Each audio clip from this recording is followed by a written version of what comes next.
This conference will now be recorded. Om Gurubhyo Namaha. The Awakening of Intelligence, Part 5. J. Krishnamurti's public talk on the topic Freedom. Page number 204, 28th August 2021. నిన్న చదివిన last paragraph.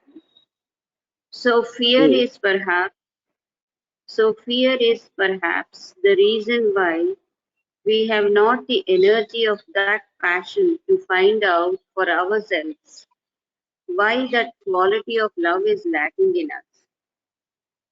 We have everything else: greed, envy, superstition, fear, the ugliness of a shoddy little life, the routine of going to an office every day for the next 40-50 years.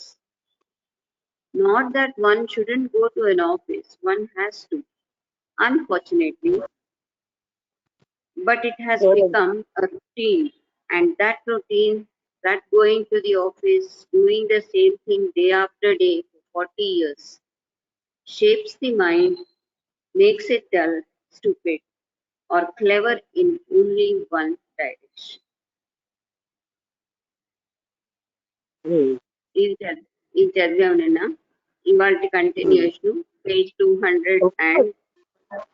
అన్నది లేకుండా ఒకసారి అంటే ఆఫీస్కి వెళ్ళడం, ఇంటికి వచ్చేయడం, ఏదో దానికి తాపత్రయం, పరుగులెట్టడం, ఇదే మనకి అంతర్గత స్వేచ్ఛ లేదని కూడా మనకు తెలియట్లేదు.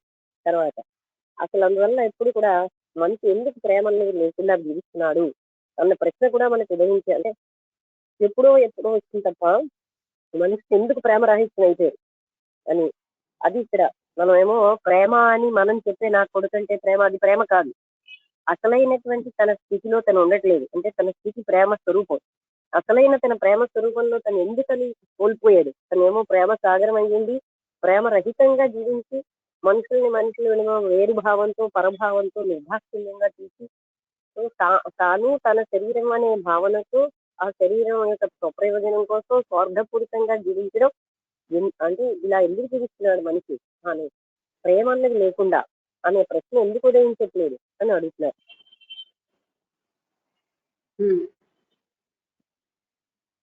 It may be, probably it is, that each one of us is so frightened of life because without understanding this whole process of living, we can never possibly understand what it is not to live. First పైన ఉన్న పేరే చూస్తున్నావు కదా, 205 to page 205. 205 second paragraph, it may be అని మొదలెడు. It may be that each one of us is so frightened of life because without understanding this whole process of living, we can never possibly understand what it is not to live. మనం అందరం కూడా perhaps బహుశా it may be probably it is that each one of మనలో ప్రతి ఒక్కరు కూడా భయంతో ఉన్నారు. ఫ్రైటెండ్ ఆఫ్ లైఫ్, జీవితం అంటే భయం. ఎందుకంటే మనం ఏమో హోల్ ప్రాసెస్ ఆఫ్ లివింగ్, జీవిత విధానాన్ని ఏమి కూడా అర్థం చేసుకోవాలి. అందుకని we can never probably understand what it is not to live. జీవించకపోవడం ఏమిటో మనకు తెలియదు. అంటే ప్రాణం ఉండడమే జీవించడం అనుకుంటున్నాం. జీవించడం అంటే ఏమిటో మనకు తెలుసుకోవడం వల్ల జీవించకుండా ఉండడం ఏమిటో కూడా మనకు తెలియట్లేదు. You understand what we call living, the daily boredom, the daily struggle, the daily conflict within oneself and outside of oneself. ఇంకా చాలా ఉన్నాయి, చదివిద్దా అంతా. అంటే మీకు అర్థం అవుతుందా? ప్రతిరోజు కూడా మీరు దేన్నైతే మీరు జీవితం అంటున్నారో, రోజు ఉన్న బోర్, అది కాకుండా సంఘర్షణ, తర్వాత ఇప్పుడు మీరు కాన్ఫ్లిక్ట్, మీ లోపల సంఘర్షణలోనే జీవిస్తున్నారు, బాహ్య సంఘర్షణలోని. తర్వాత అంతర్గతంగా కనబడని కోరికలు. అది The hidden demands, the hidden wants, the cruelties, and the enormous burden of conscious or unconscious sorrow. That is what we call living, don't we? మనం దేన్ని జీవించడం అంటున్నామంటే అనంతమైన సంఘర్షణలతో అంతర్గతము బహిర్గతము బోరు, తర్వాత మనకి ఎన్నో అంతర్గతమైన కోరికలు ఉంటాయి, తర్వాత ఎన్నో రకాల ఆశయాలు, అంతేకాకుండా మనకి క్రూరత్వాలు, తర్వాత ఎంతో మన మీద తెలిసి తెలియని బాధ్యత అంటే బర్డెన్ అంటే భారం. ఇదంతా మనం జీవితం అంటున్నాం. ఇదా జీవితం? ఏంటి దీన్నేనా మనం జీవితం అంటున్నది? We may try to escape from it, go to the temple or the club, follow a new guru or become a hippie or take to drink, or join some society which promises something, anything to escape. మనం ఏం చేస్తాం? ఇలాంటి జీవితం నుంచి బయటపడాలని చూస్తాం. అందుకని ఒక టెంపుల్కి వెళ్తాం, లేకపోతే ఒక క్లబ్కి వెళ్తాం, ఒక కొత్త గురువును అనుసరిస్తాం, లేకపోతే ఒక హిప్పీలాగా అయిపోతాం, లేకపోతే ఒక అంటే డ్రింక్ చేస్తాం, లేకపోతే స్మోక్ చేస్తాం, లేదా ఏదో ఒక సొసైటీలో జాయిన్ అయిపోతాం. ఎందుకంటే మనం బోర్ నుంచి ఇటువంటి జీవితంలోంచి మనం బోర్ ఫీల్ అవుతున్నాం. ఈ బాధలు వీటి తప్పించుకోవడానికి న్యూ గురువుని పాటించడం, హిప్పీలాగా అయిపోవడం, స్మోక్ చేయడం, డ్రింక్ చేయడం, ఏదో కొత్త సొసైటీలో చేరడం, విత్ ప్రామిసెస్ సంథింగ్. ఆ సొసైటీ ఏం చెప్తుంది? ఇందులోంచి నువ్వు బయటపడడానికి నీకు తగిన ఉపాయం ఇస్తున్నానని చెప్తుంది. అంటే ఈ బోర్లోంచి ఆ సొసైటీలో మనం జాయిన్ అవ్వగానే ఏదో కొత్త హ్యాపీనెస్ వస్తుందని. In fear lies the major problem of what we call living. భయంలో మనం ఏదైతే మేజర్ ప్రాబ్లం జీవనం అన్నది అనుకుంటున్నామో, జీవించడం అని అది ఉంది. Fear of being attached with all the great pain it brings. How to be detached. Fear like the major problem of what we call living. అంటే మనం ఏదైతే జీవించుతున్నాం అనుకుంటున్నామో అది భయంలోనే ఉంది. భయాలు ఎన్నెన్నో, మనం ఉండమేమో భయం, ఫియర్ ఆఫ్ బీయింగ్ అటాచ్, దేనితోటైనా మనం బాగా లంపటం కలిగి ఉంటామేమో భయం, with all the great pain, అంటే అది ఎంతో బాధ తీసుకొస్తూ ఉంటుంది. దాని నుంచి ఎలా బయటపడ్డాం? వెదర్ దేర్ ఈస్ ఫిజికల్, అంటే ఈ భయం నుంచి డిటాచ్ అవడం ఎలాగ అనేది ఒక భయం. భయాల గురించి చెప్తున్నారు. How whether there is physical, emotional, psychological security, the fear of that. మనకి ఇంకా ఏంటి? భౌతికమైనది, మానసికమైనది, ఇమోషనల్ సెక్యూరిటీ, ఇదంతా అంటే భద్రత కావాలి, దాని మీద భయం. ప్రతి వాళ్ళకి భద్రత కోసం భయపడతారు, అసలు భద్రత అన్నది లేనే లేదు. Fear of the unknown, fear of tomorrow, the fear of your wife leaving you, the fear of having no belief and being isolated, lonely, in despair at every moment. మళ్ళీ ఫియర్ ఆఫ్ ద అన్నోన్, తెలియని దాని భయం, రేపటి కోసం భయం, ఇంకా ఏంటి? మీరు భార్య వదిలి వెళ్ళిపోతుందేమో భయం.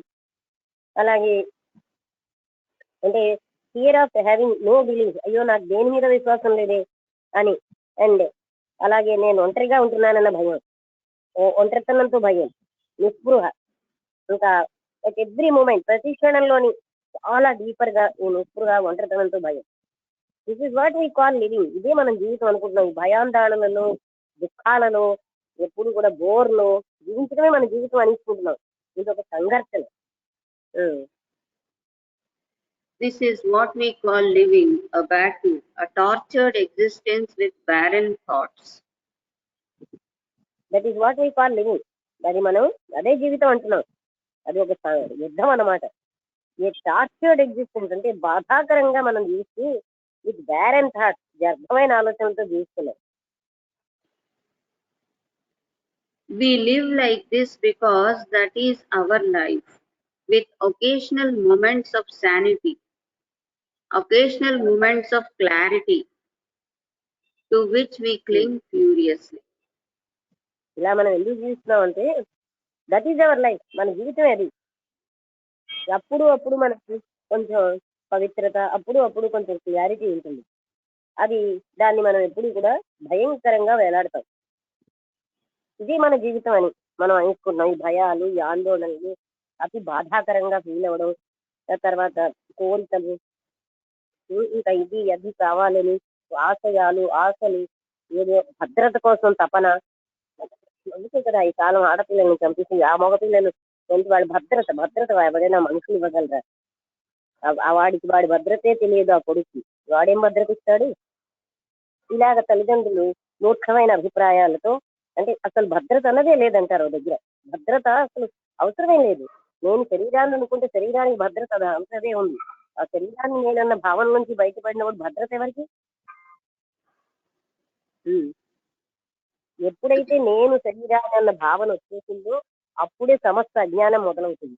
అప్పుడు వాళ్ళకేమోని చాలా హింసాత్మక ప్రవృత్తి, క్రూరత్వం, మానసికంగా ఇతరులను హింసించడం, తానే గొప్ప అనుకోవడం, రేపటి కోసం భయం. నేను శరీరాన్ని లేనప్పుడు భయం ఎక్కడి నుంచి వచ్చింది? ప్రతిదీ భయమే. ఎవరైనా నా భార్య వదిలేస్తుందేమో, భర్త వదిలేస్తాడేమో, ఇంకెవరితో వెళ్ళిపోతాడేమో, అదో భయం. Fear of having no belief, నాకు ఏ రకమైన నమ్మకం దేని మీద లేదు, నేను ఒంటరిగా ఉంటున్నాను, వాళ్ళ గ్రూప్కి నేను చెందను అనే ఒక నిస్పృహ, చాలా లోతైన నిస్పృహతో ఉంటారు. ఆ ఒంటరితనం నుంచి వాళ్ళు బయటపడడానికి టెంపుల్స్కి వెళ్తారు, చర్చెస్కి వెళ్తారు, భజనలు చేస్తారు, ఇంకా గావుకేకలు పెడతారు. ఇవన్నీ ఏమిటంటే ఒంటరితనం నుంచి బయటపడతారు.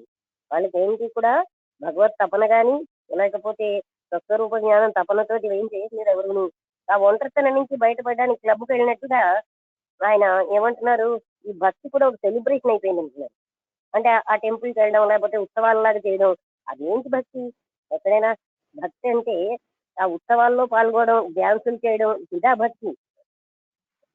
ఇదేమో భక్తి అని దాన్ని ముసుగేసి నానా రకాలైనటువంటి, అంటే చెప్పాలంటే నాన్ సెన్స్, అర్థం లేని పనులన్నీ చేస్తాం. This is what we call, ఇదే మన జీవితం అనుకుంటాం. ఇది ఒక సంఘర్షణ, నిరంతరం పోరాటం, ఏ టార్చర్డ్ ఎగ్జిస్టెన్స్, బాధాకరంగా జీవిస్తున్నాం అనమాట. ఎలాగా? వృధా ఆలోచనలతో. ఒక్క ఆలోచన కూడా జీవితానికి అసలు ఎవరు నేను, ఎందుకు నేను ఇలా బతుకుతున్నాను అనే ఆలోచన ఉండదు. ఎందుకు ఇంత ప్రేమరహితంగా ఉన్నాను ఆ ఆలోచన రాదు. ఎందుకు మనం ఇలా బతుకుతున్నాం అంటే అప్పుడు అప్పుడు మనకు అక్కడక్కడ పవిత్రత వస్తుంది, అప్పుడు ఎప్పుడో చిన్న పిల్లల క్లారిటీ వస్తుంది, అది పట్టుకు వేలాడతాం. అదే సర్వస్వం అంటుంది. అంతేగాని నిరంతరం మనం ఇలా టార్చర్డ్, అంటే బాధాకరమైన విధంగానే జీవిస్తున్నాం. అంటే మన బాధ మనమే కొన్ని తెచ్చిపెట్టుకుంటున్నాం. ఎందుకు? మెయిన్ థింగ్ ఏంటంటే బాడీ నేను అనే ఐడెంటిఫికేషన్తో మొదలైంది ఇదంతా. ఎవరికి భద్రత కావాలి? శరీరానికా? అనంతపురం భద్రత ఎందుకు?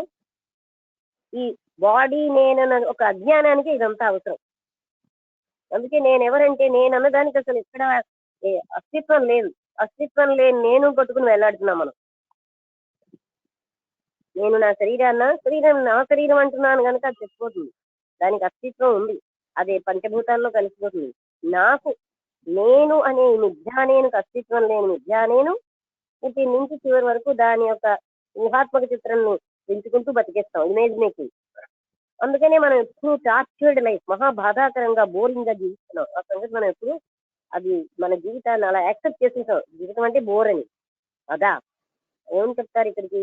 ఈగ పంచదార ద్రావణానికి తాగడానికి వచ్చి కాళ్ళు చేతులు అందులో కూరుకుపోయినట్టు అసలైనటువంటి బ్రహ్మానందాన్ని ఆస్వాదించడానికి వచ్చి మనం ఇంద్రియ సుఖాల్లో పడిపోవడం వల్ల ఇలాంటి అధోగతి వచ్చేసింది.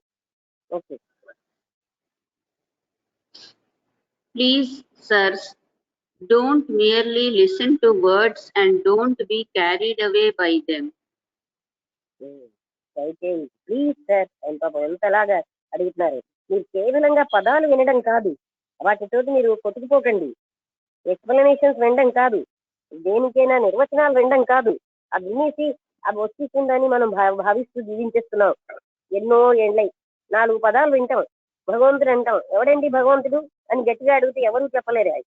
పదమే తెలుసు కానీ నాకు మీనింగ్ తెలియదే అన్న విషయం కూడా మనకు తెలియదు. ప్రేమ అంటున్నాం, దేన్ని? మోహాలని, ఆధారపడనాన్ని ప్రేమ, ఆశింపుని, కోరికలని, ఇవా ప్రేమ. బంధాలని, మోహాలని, ప్రేమని బతుకుతున్నాను. మనకి ఎప్పుడైనా సరే అవి అసలు ఏమైనా తెలుసా? పదాలు తెలుసు కానీ నిజంగా మనకి ఏం తెలియదన్న విషయం కూడా మనం తెలియకుండా జీవిస్తున్నాం. So don't nearly. అందుకే ఆయన ఏమన్నారు, పదాలు వినకండి, కేవలంగా పదాలతో కొట్టుకుపోకండి, అవి వాటి వివరణలతోటి వాటి నిర్వచనాలతోటి మీరు కొట్టుకుపోకండి. అవి కాదు, మనకి ఏం తెలుసు నిజంగా గట్టిగా అడిగితే వీళ్ళు వీడు రాసిన పుస్తకాలు వింటాం, వాడు చెప్పిన ప్రవచనాలు వింటాం, అవే మనకు తెలుసని భ్రాంతి చెందుతున్నాం. పదాలే తెలుసు. మనకి ఏమైనా తెలుసా? మనకేమైనా అనుభూతి ఉందా? అదే మనకు తెలిసినట్లు లెక్క. ఓకే, అంటే 4 విషయాలు ఒక్కసారి. కంప్యూటర్ చిప్ కి మనకంటే ఎన్నో విషయాలు తెలుసు, అలా అయితే అదే గొప్పది. బుర్రలో 4 విషయాలు పెట్టుకోవడం జ్ఞానమా? ఇది అది సేకరించేసి బుర్రలో పెట్టుకుని నాకు తెలుసని నిర్వహిస్తున్నాం. నాకేమీ తెలియదన్న సంగతి మనకు తెలియట్లేదు. Okay. Explanations, definitions, descriptions are not the fact. అది అంటే తెలిసిన విషయాలు, పదాలు వినడం, లేకపోతే నిర్వచనాలు వినడం, లేకపోతే వివరణలు వినడం, ఇదేమి నిజం కాదు. ఈ విషయం మనం ఎప్పుడు గమనించాం. ఆ పుస్తకాలు చదివిసి నాకు తెలుసు అనుకుంటాం, చదువరణం అయ్యాం, మనకి ఏమీ అనుభూతి ఎక్కడా లేదు. ఆ విషయం మనం ఎప్పుడు తెలుసుకోం. Okay. The fact is your life. The fact is whether you are aware of it. నిజం ఏమిటంటే మీ జీవితమే మీకు ఫ్యాక్ట్. మీరు ఆ విషయం తెలుసున్నారా లేదా అన్నది ఒక ఫ్యాక్ట్. ఫ్యాక్ట్ అంటే నిజం. And you cannot be aware of it through the speaker's words, which merely describe your condition. And if you are caught up in the description in the words, then you are certainly lost forever. Speaker అంటే తన్ని తానే చెప్పుకుంటున్నాడు ఆయన. ఏమంటే you cannot be aware of it. మీరు మీ జీవితాన్ని ఈ వక్త చెప్పే మాటల వల్ల మీరు ఏమీ చూడలేరు. Surely describe your, me condition అది వివరిస్తున్నాయి, కానీ మీరు అందులో అంటే బంధించబడిపోతున్నారు. ఇన్ ద డిస్క్రిప్షన్, ఈ పదాలను, అందువల్ల మీరేమో అంతా కోల్పోతున్నారు. పదాలు తెలిసి అన్ని తెలిసేసి అనుకోకూడదు. నిజంగా అలా ఉందా లేదా అని మనం చూడగలగాలి. And that is what we are. We are lost. We are forlorn because we have accepted words. మనం అదే అయ్యున్నాం. మనం అన్ని కోల్పోయాం. వీఆర్ ఫోర్లోన్, మనం ఒంటరిగా ఉంటున్నాం. ఎందుకంటే వీఆర్ యాక్సెప్టెడ్, మనం పదాలే యాక్సెప్ట్ చేస్తున్నాం. అది మనం ఎప్పుడు గమనించాం. పదాలతో మనం బుర్ర అంతా నింపుకుంటున్నాం. ఇప్పుడు భగవద్గీత చదివారు, ఆ భగవద్గీత పదాలతో మనం నింపుకుంటున్నాం. మనకి ఏం అనుభూతులు ఎక్కడున్నాయి? ఆ విషయం మనకు తెలియదు. నాకు వచ్చండి గీత, నాకు కృష్ణుడు అది తెలుసండి. ఏమి తెలుసా కృష్ణుడి కోసం అని? ఆయన లోతైనటువంటి అనంతత్వం యొక్క అనుభూతి మనకు తెలుసా? ఏమీ తెలియదు. తెలియదన్న సత్యం కూడా తెలియదు. అన్నీ తెలుసు అని అహంకారంతో ఏమీ తెలుసుకోకుండా జీవిస్తున్నాం. So don't, please, I beg of you, be caught in words, but watch yourself, watch your life, your daily life which you call living. అది అందుకని ఆయన బతిమాలతో అడుగుతున్నారు. సో డోంట్ ప్లీజ్, దయచేసి పదాల్లో కొట్టుకుపోకండి. మిమ్మల్ని నేను ఐ బెగ్ ఆఫ్ యూ అంటే యాచిస్తున్నాను. ఎప్పుడు కూడా పదాల్లో మీరు బంధించబడకండి, కానీ మీ జీవితాన్ని మీరు చూసుకోండి. మీ జీవితాన్ని, మీ జీవన విధానాన్ని నిరంతరంగా జాగరూకతతో చూడండి. మీ నిత్య జీవితాన్ని కూడా మీరు వాచ్ చేసుకోండి. ఏదైతే మీరు జీవనం అంటున్నారో అది ఎలా జీవిస్తున్నారో మీరు చూసుకోండి. అందులో మీరు ఆఫీస్కి వెళ్ళడం అంటే ఎన్నో పనులు, పొద్దున్న నుంచి లేవడం, ఎన్నో రకాలైనటువంటి పరుగులు, కోరికలు, మోహాలు, బంధాలు, ఇంకా వాళ్ళ మీద ఆధారపడ్డాలి, ప్రేమను మోసంతో మన మోహాలలోని బంధాలలోని ఉండడం, ఇదే కదా మన జీవితం. ఇదే మనమేమో 4 ఇక్కడ అక్కడ వెళ్తాం, 4 వాక్యాలు వింటాం, ఓహోహో నాకు వచ్చేసింది అంటాం. ఏమిటొచ్చు మనకి? ఆ పదాలు విని వచ్చేసిన దాన్ని మనకి బయటపడండి అని ఆయన ప్రార్థన చేస్తున్నారు. పదాలే వచ్చు, మనకేం తెలియదు అన్న విషయం మనకు తెలియట్లేదు. which you call living, which consists of going to the office, passing examinations, getting a job, not having a job, fear, family and social pressure, ఇంకా చాలా. ఓకే. అంటే మీ జీవితంలో ఏముంది? ఆఫీస్కి వెళ్తున్నారు, లేకపోతే ఒక ఉద్యోగం సంపాదిస్తున్నారు. మిమ్మల్ని మీరు చూసుకోండి, మీరు ఏది జీవితం అనుకున్నారు. అందులో మీరు ఆఫీస్కి వెళ్ళడం, ఒక ఉద్యోగం పొందడం, లేకపోతే ఉద్యోగం పొందకపోవడం, ఒక భయం, ఒక కుటుంబం, లేకపోతే అంతర్గతమైన ప్రెషర్స్, సాంప్రదాయాలు, తర్వాత Tradition, the torture of not arriving, the torture of not arriving, the uncertainty of life, the utter deep boredom of life that has no meaning whatsoever. అదే ఇంకా ఏమిటనుకుంటున్నాం జీవితం అంటే? సాంప్రదాయాలు పట్టుకు ఎవరో చెప్పిన వాక్యాలు పట్టుకుని రిపీట్ చేసేస్తాం ఏదో మనకు వచ్చినట్టు. అది మనకి ఎప్పుడు రాదు, అప్పుడు రాదు, ఇప్పుడు రాదు. ఆ చెప్పేయడం ఒకటే వచ్చు. అది మనకి రాదని ఇతరులను మోసం చేస్తూ వాళ్ళని మనం మోసం చేసుకుంటూ వచ్చేసన్న భ్రాంతిలో జీవిస్తాం. The torture of not arriving. ఏదైనా చెప్పామనుకోండి, గీతలో ఒక వాక్యం చెప్పేస్తారు. ఆ వాక్యాన్ని గట్టిగా అడిగితే వాళ్ళకి అర్థం తెలియదు, వాళ్ళు అనుభూతి చెందలేదు. ఎవరో చెప్పిన వాక్యాన్ని వీళ్ళు చెప్తారు. అలాగే ఎప్పుడు కూడా నాట్ అరైవింగ్ అంటే టార్చర్ అన్నమాట. ఎప్పుడు కూడా మహాబాధలో ఉంటూ ఉంటారు. ద అన్సర్టినిటీ ఆఫ్ లైఫ్ అంటే జీవితానికి సర్టెనిటీ లేదు, ఎప్పుడు పోతుందో మనకు తెలియదు. దీనికి భయం, ఎప్పుడు చావు వచ్చేస్తుందో. అలాగే ఇప్పుడున్న సుఖం పోతుందేమో భయం, అది కూడా అన్సర్టినిటీలోకే వస్తుంది. ఇప్పుడున్న భోగాలు పోతాయేమో భయం. తర్వాత అట్టర్ డీప్ బోర్డమ్, నిరంతరం బోర్డమే. ఇలా జీవించిన వాళ్ళకి బోర్డమ్ కాబట్టి ఇంకేమిటి? అర్థం లేకుండా విషయాలతో నిరంతరం మన జీవితాన్ని నింపేస్తుంది. మనం ఎప్పుడు కూడా అనంతమైన బాధలు, బోర్లు, సాంప్రదాయాలు పట్టుకు వేలాడతాం. సాంప్రదాయం ఏం చెప్పిందో కూడా అది ఎప్పుడు ఆలోచించాం. ఎప్పుడో బుర్రలో 4 విషయాలు బుర్రలోకి వెళ్తాయి. ఆ వెళ్ళిన విషయం రైటో కాదో మనం వదలం, అది పట్టుకు వేలాడతాం. అది కరెక్ట్ చేసుకోం ఎన్నాళ్ళైనా. ఉదాహరణగా చెప్పాను కదా, తద్దినం పెడుతూ పిల్లిని కట్టేది. ఎందుకు? పిల్లి తిరుగుతోందని. కొడుకు చూశాడు, మా తండ్రి పిల్లిని కడుతున్నాడని పిల్లి కొని తీసుకొచ్చాడు. ఇలా ఉంటాయి మన సాంప్రదాయాలు, అర్థం లేని సాంప్రదాయాలు. ఆలోచించాం, అర్థం అడిగితే తప్పంటాం, ఎందుకంటే మనకి చేత కాదు కనుక. ఇలాగా జీవించినాం. అందుకని ఆ ట్రెడిషన్ మనకి ఏదో సెక్యూరిటీ ఇచ్చేస్తుంది అనుకుంటాం. ఏం ఇస్తుంది? బుర్ర లేకుండా మనం అర్థం లేని ఆలోచించని ఒక రకమైనటువంటి అంటే ఎద్దుల్లాగే ఆలోచన లేకుండానే జీవించేస్తున్నాం. అందరూ వెళ్ళిపోయిన బాటలో మనం వెళ్ళిపోతాం అంతే. కానీ ఫస్ట్ థింగ్ ఏంటంటే, నాకు పదాలే తెలుసు, నాకేమీ తెలియదని మనకు తెలియదు. ఆ నాకేమీ తెలియదని తెలిసిన వాళ్ళే ఏదైనా నేర్చుకోగలరు. ఆ పదాలు తెలిసి నాకు తెలిసిన అహంకరించిన వాళ్ళు ఎప్పుడు డెడ్ మైండ్ తో ఉంటారు, ఏది నేర్చుకోరు.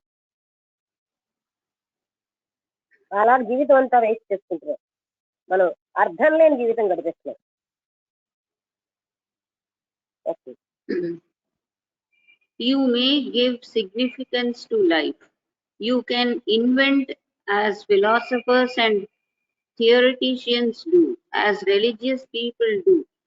Invent the significance of life. That is their job. అది మీరేదో గుర్తింపిస్తారు మీ జీవితాన్ని. మీరేదో కొత్త కొత్తవి అంటే వేదాంతాలు, ఫిలాసఫీలు కండపెట్టి ఇన్వెంట్ యాజ్ ఫిలాసఫర్స్ అంటే చాలా మంది తయారు చేసినట్టు మీరు ఏవేవో కనిపెట్టచ్చు. యాజ్ రిలీజియస్ పీపుల్ డూ, మీకు చూస్తారా మతపరమైన ప్రజలు చేస్తూ ఉంటారు కొత్త కొత్త విధానాలు. ఇన్వెంట్ సిగ్నిఫికెన్స్ ఏంటిది? Invent the significance of life. That is their job. అది ఈ మతపరమైన ప్రజలు ఏం చేస్తుంటారు? ఏదో గుర్తింపు తెస్తారు జీవితాన్ని, అది వాళ్ళ పని, లేకపోతే వాళ్ళకి ఎగ్జిస్టెన్స్ ఉండదు. But this is feeding on words when you need substance. అదే అంటే ఫర్ ఎగ్జాంపుల్ మీకు ఆహారం కావాలి, నేనేమో 4 పదాలు చెప్పాను, ఉబ్బట్లు, బూర్లు, అన్నం, పప్పు అని. పదాలతో మీ కడుపు నిండట్లేదుగా, అదే చేస్తారా? పదాలు చెప్పి చూపించున్నారు, మీరు అదే నిజం అనిస్తున్నారు. సబ్స్టెన్స్ మీకు ఏం దొరకట్లేదు. You are fed with words. మీరు పదాలతోనే కడుపు నింపేసుకుంటున్నారు. వాళ్ళేమో 4 పదాలు చెప్పేస్తున్నారు. అది మనం అర్థం చేసుకోవట్లేదు. ఎన్నాళ్ళైనా సరే నాకు కేవలంగా ఇతరుల ఆలోచనలే తెలుసు, వాళ్ళు చెప్పిన పదాలే తెలుసు, నాకేమీ తెలియదు. వీడు చెప్పిన ఆలోచన చెప్పాను కదా, ముట్లూరు కృష్ణారావు గారు అన్న ఆయన నో వెలుగులు అన్న పుస్తకంలో వీడి ఆలోచన వాడవలసే కానీ నీకంటే ఆలోచన ఎడవలేదా అని అడుగుతారు. అంటే ఆయనకు ఆల్రెడీ కొంత ఆత్మజ్ఞానం వచ్చింది కనుక అలాంటి మాటలు ఆడగలిగారు. ఎప్పుడు నువ్వు వీళ్ళ కొటేషన్లు వాళ్ళ కొటేషన్లే కానీ నీకు ఆలోచన ఎడవలేదా అనే సంగతి మనకి ఎప్పుడు తెలియదు. మనం ఎప్పుడు గాంధీ చెప్పాడు, లేదా వివేకానంద చెప్పాడు, కృష్ణుడు చెప్పాడు అనే అంటాం, కానీ మనకేమీ లేదా, డెడ్ లైఫ్ జీవిస్తున్నాం అన్న సంగతి మనకు తెలియట్లేదు. ఎప్పుడు బారోడ్ థాట్సే. మనం కనిపెట్టిన విషయం ఏంటి మన జీవితంలో, అది మనకు ఉండదు. మనం నిద్రపుచ్చినట్టుగా జీవితం గడిపేస్తున్నాం.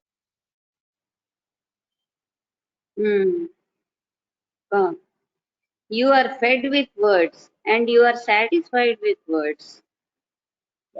ఓ 4 పదాలు చెప్పేసరికల్లా మీకు తృప్తి చెందిపోతారు. ఓహోహో నాకు ఎంత జ్ఞానం వచ్చేసింది. So to understand this living, we have to look at it. మన జీవితాన్ని అర్థం చేసుకోవాలంటే మనం మన జీవితాన్ని చూడాలి. To come intimately into contact with it. మనం ఏం చేయాలి, చాలా సన్నిహితంగా జీవితాన్ని తోటి సంబంధం కలిగి ఉండాలి. ఎవరిలో చెప్పిన మాటలతోటి చూస్తాం ఎప్పుడు. మనకేమి లేదా, మనకి వివేకం ఉంది, బుద్ధి ఉంది, మనకి చూడగలిగే శక్తి ఉంది, మనకిగా ఏ అనుభూతి లేదన్న సంగతి మనకు తెలియదు. శుష్కమైన జీవితం గడిపేస్తున్నాం. అందుకే బోర్. ఎప్పుడు పదాలు పట్టుకు వెళ్ళాడతాం, అదే సమస్య అనేస్తాం. కొంతమంది చూడండి, ఏదైనా ఒక వాక్యం చెప్తే అవును వాళ్ళు అక్కడ వాళ్ళు ఇలా చెప్పారంటారు. ఎందుకు అది అదో మాటలు, వాళ్ళు ఎక్కడో చెప్తే మనకి ఎందుకండి? మనకు అనుభూతి లేదు. మనకు అనుభూతి ఉందా అందులో? ఎందుకు ఆ కొటేషన్స్ ఇవ్వడం? అంటే నేను కూడా చదివానని చెప్పుకోవడం అదో గొప్ప. 4 పదాలు కంటే 15 పదాలు తెలిసాయి అయితే ఏమిటి లాభం? పదాలే తెలుస్తున్నాయి, అనుభూతి లేదే. బుర్రంతా మన చదువులు అంటే ఈ పదాలు ఆ పదాలు నింపేసుకుని దాన్ని చూడకుండా రాయడమే మన పరీక్ష. దానితో డిగ్రీలు వస్తున్నాయి కనుక ఈ పదాలు తెలుసుకోవడమే మనం సమస్తం అనుకుంటున్నాం, కానీ అనుభూతి జ్ఞానం అన్నది ఒకటి తెలుసుకోవాలి అన్నది మనం అర్థం అవట్లేదు.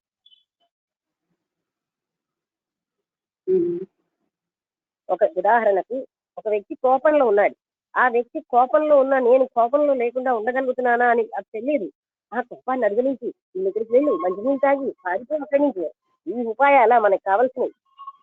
కోపాన్ని ఎలా ఫేస్ చేయాలి, ఆలోచన లేకుండా నా కోపాన్ని చూడగలుగుతున్నానా, ఇవన్నీ మనకు అక్కర్లే. అలా వాళ్ళు వీళ్ళు చెప్పారంటే ఇలాంటివన్నీ చేస్తూ మనం ఎప్పుడు ఫెయిల్ అయిపోతూనే ఉంటాం. ఆ కోపం అనిపిస్తున్న కొద్దీ పైకి వస్తూనే ఉంటుంది. కోపాన్ని సమగ్రంగా అర్థం చేసుకుంటున్నావా? భయం ఏమిటో చూడగలిగామా? ఆలోచన లేకుండా చూస్తున్నామా? అందులో కొట్టుకుపోవడమే మనకు తెలుసు. ఓకే, లేకపోతే ఏంటి, ఇంకా టైంలో నేను శరీరాన్ని అన్న భావంతో ఇంకెన్ని చట్టాలు చేస్తారో చెప్పలేదు. వాళ్ళు పరాయి వాళ్ళని వాళ్ళ మీద చెడ్డగా మాట్లాడడం ఇదేనా మన లైఫ్? అంతకంటే మన జీవితం మానవ జన్మ వచ్చింది ఎంత బాగా ఉపయోగించుకోవాలని ప్రతి క్షణం మన జీవితాన్ని మనం అర్థం చేసుకోవాలి కదా. అందరిలాగా గొర్రెల్లాగా జీవించడమే. మనం ఎప్పుడు కూడా ఇంకా కొంచెంగా ఆలోచన పెట్టి నేను ఏం చేస్తున్నాను, ఏం ఆలోచిస్తున్నాను అనే సంగతి మనం చూడం. బై హార్ట్ చేసినే మాట్లాడినారు, ఇదేనా లైఫ్? కొంతమంది అది చేయరు, అది వాళ్ళు చెప్పిన దాన్ని ఏదో తప్పులుగా కూడా చెప్తారు. దెబ్బలాడుకోవడం, యుద్ధం చేయడం, అంతర్గత బహిర్గత పోరాటాలు, ఇది మన జీవితం. అది లేకపోతే మనం జీవించలే అధోగతికి వెళ్ళిపోయేది.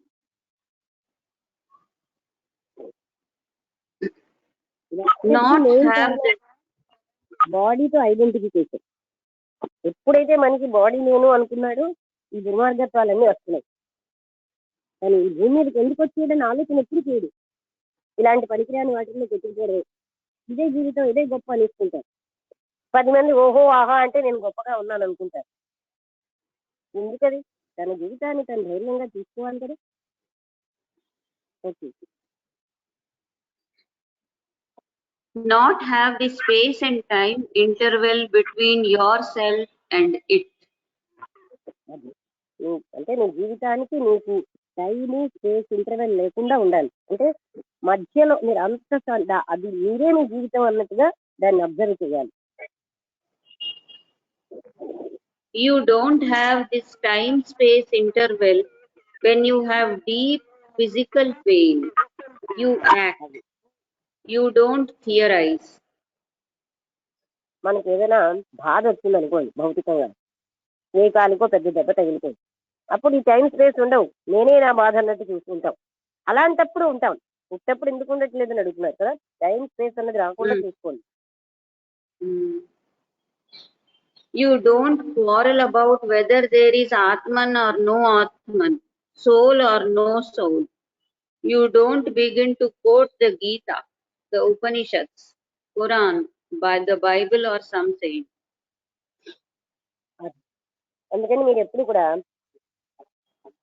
You don't quarrel about whether there is ఆత్మ ఉందా, ఆత్మ లేదా, ఇలాంటి వాటికి మీరేమీ దెబ్బలాడుకోలేదు.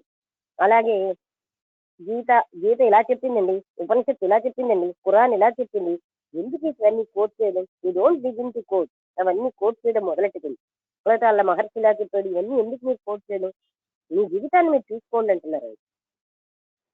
ఎవరిలో చెప్పిన వాటితో ఎందుకు? Then you are face to face with actual life. అది ఇవన్నీ మీ బుర్రలోంచి తీసేసినప్పుడు then you are face to face, మీరు మీ జీవితాన్ని మీరు ముఖాముఖి చూసుకోగలరు. Life is that movement which is active, the doing, the thinking, the feeling, the fears, the guilt, the despair, that is life. Life అన్నది యాక్టివ్గా ఉంది. మనం చెయ్యడం, ఆలోచించడం, అనుభూతి చెందడం, భయాలు, తప్పు చేసేనన్న భావనలు, నిస్పృహ, ఇదంతా life. And one has to be intimately in contact with it. దాంతో చాలా సన్నిహితంగా సంబంధం కలిగి ఉండాలి. And one cannot be intensely, passionately, vitally in contact if there is fear. ఒకవేళ మీలో భయంగా నిండిపోయి ఉంటే మీరు మీ జీవితంతో తీవ్రంగా, ప్యాషనేట్లీ అంటే భావంతో, తర్వాత వైటల్లీ అంటే జీవంతంగా మీరేమో కాంటాక్ట్ లో ఉండలేదు. మీ భయమే మిమ్మల్ని ఓవర్కమ్ చేస్తుంది. Fear is what makes us believe. Whether our belief is in the ideological community of the communist or the theocratical idea of a clergyman or a priest. ఈ భయం వల్లే మనమేమో నమ్మడం అన్న పని చేస్తున్నాం. అది కమ్యూనిస్ట్ యొక్క ideological community of the communist అదేనా వచ్చు, లేకపోతే క్లర్జీమన్ అంటే మన క్రిస్టియన్స్ వాళ్ళ బిలీఫ్ వాళ్ళది మీదైనా మన నమ్మకం, ఎందుకంటే భయం వల్లే. All these things are born out of fear. ఇవన్నీ కూడా మనకు భయంలోంచి ఉద్భవిస్తున్నాయి. Obviously, all gods, all are the outcome of our agony. అది నిజంగా ఇవన్నీ కూడా మనకున్న అనంతమైన బాధ వల్లే. యాగోని అంటే ఒక రకమైన దుఃఖంతో కూడిన బాధ, దాంట్లోంచి ఇవన్నీ మొదలవుతున్నాయి. And when we worship them, we are worshipping our agony, our loneliness, despair, misery and sorrow. అలాగే మనం కనిపెట్టినటువంటి ఈ దేవతలందరూ కూడా మన బాధలోంచి మనం కనిపెడుతున్నాం. మనం ఎందుకు వాళ్ళని పూజిస్తున్నాం అంటే మనమేమో మన బాధలోంచి బయటకు వచ్చేయాలని, మన ఏకాంతంలోంచి బయటకు వచ్చేయాలని, మన నిస్పృహలోంచి బయటకు వచ్చేయాలి, మన దుఃఖాల్లోంచి బయటకు వచ్చేయాలని భగవంతుని ప్రార్థిస్తున్నాం. లేకపోతే మనకు భగవంతుడు అక్కర్లేదు. అంటే మనం ఏమిటి ప్రార్థిస్తున్నాం? మన దుఃఖాలని, మన కోరికలని. ఇప్పుడు వెంకటరమణమూర్తి ఎందుకు వెళ్తున్నారు? ఆయన మీద ప్రేమతోట, కోరికల మీద ప్రేమతో. అందుకని అప్పుడు రకరకాల దేవతల్ని మనం మంచిగా కనిపెడుతున్నారు. వాళ్ళకు రూపం ఇస్తారు, వాళ్ళకి కొన్ని కథలు చెప్తారు. ఇంకా వాళ్ళందరూ ఎందుకు కనిపెడుతున్నారు అంటే తన దుఃఖాల నుంచి బయటపడ్డాలి, తన ఒంటరితనం నుంచి బయటపడ్డాలి, తన నిస్పృహల నుంచి, తన అన్ని రకాల బాధల నుంచి బయటపడ్డాలి.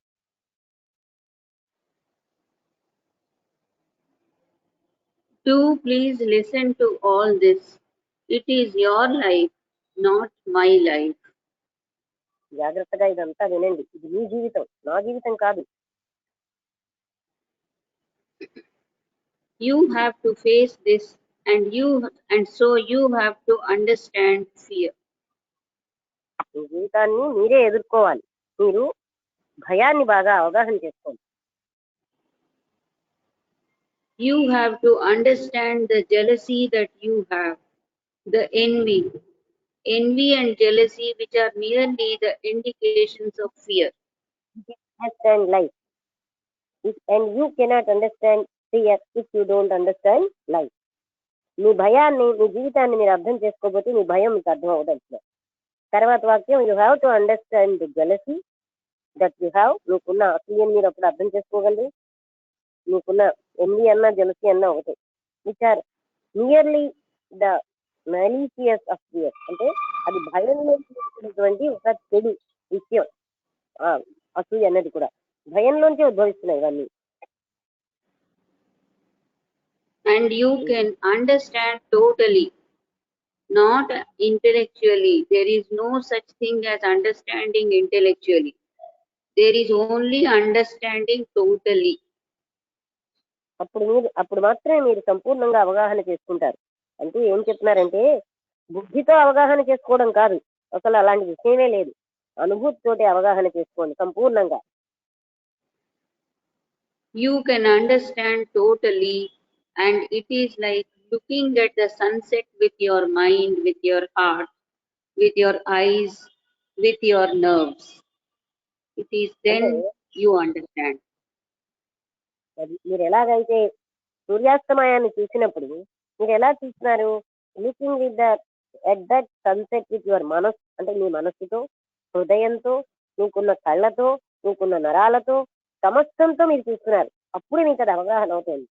It is then you understand. And to understand jealousy, envy, ambition, cruelty, violence, to understand them and give your complete attention at the moment anything happens, at the moment you feel envious, angry, jealous, or full of hate, or feel dishonest in yourself.